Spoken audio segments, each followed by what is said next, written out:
बढ़ रही कातिल ठंड के बीच शहर के सयाजीबाग में आए हुए प्राणी संग्रहालय में भी बेजुबान पंछी और जानवरों के लिए गर्मी प्रदान हो वैसी व्यवस्था और आयोजन बनाए गए हैं। वडोदरा शहर जिला में पिछले कई दिनों से ठंड का पारा काफी बढ़ रहा है। कातिल ठंड महसूस होने के बीच बेजुबान पशु और जानवरों के लिए भी उनकी हालत बिगड़ रही है। शहर के सयाजीबाग में आए हुए वैसे प्राणी संग्रहालय में बेजुबान और निर्दोष पशु और जानवरों को ठंडी से बचाव के लिए विशेष गर्मी प्रदान के लिए व्यवस्था बनाई गई है। जहां जंगली जानवरों के पिंजरा के आगे देर रात के बाद यहां पर अलाव जलाने के साथ उन्हें गर्मी प्रदान की जा रही है, तो वहीं पंछियों के पिंजरे के आसपास ग्रीन नेट लगाने के साथ उन्हें कवर किया गया है। ज्यादा से ज्यादा हो पा सके वैसे कातिल शीत हवा उनके पिंजरे में न हो और उन्हें गर्मी प्रदान मिल पा सके वैसे आयोजन किए गए हैं। વડોદરાના આપણા જે શ્રી સયાજીબાગ પ્રાણી સંગ્રહાલયમાં ઠંડીના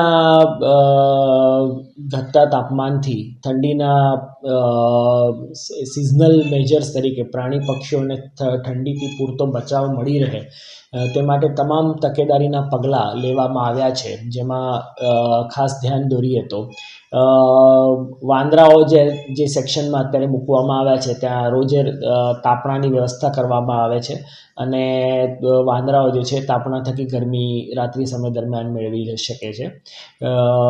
વાઘ સિંહ દીપડાના પિંજરાઓમાં આપણે હવે એમને નવીન પિંજરાઓમાં 3 વર્ષ પહેલાં શિફ્ટ કરેલા છે, જ્યાં હવે આપણે તાપણાની જરૂરિયાત ન હોવાથી હવે આપણે એમને સૂકા કંતાનમાં સૂકું ઘાસનું ભૂસું ભરી અને તેને એક ગોદડા જેવું તૈયાર કરીને આપીએ છીએ કે જેના પર રાત્રિ દરમિયાન સૂઈ આરામ કરી અને તેઓ ગરમાવો મેળવી શકે છે। એવી જ રીતના જે શાકાહારી પ્રાણીઓ જે હરણ મૃગકુળના પ્રાણીઓ છે એમને પિંજરામાં દર એક દિવસ છોડીને સારી એવી સંખ્યામાં સૂકું ઘાસ નાખવામાં આવે છે। સૂકું ઘાસ તેમને પથારી તરીકેનો ઉપયોગ થાય છે। એ સૂકું ઘાસ ખાય પણ છે, જેનાથી પણ એમને ગરમાવો મળે છે, પરંતુ વધુમાં એ સૂકા ઘાસમાં રાત્રિ સમય દરમિયાન આરામ કરીને પણ એ ગરમાવો મેળવે છે।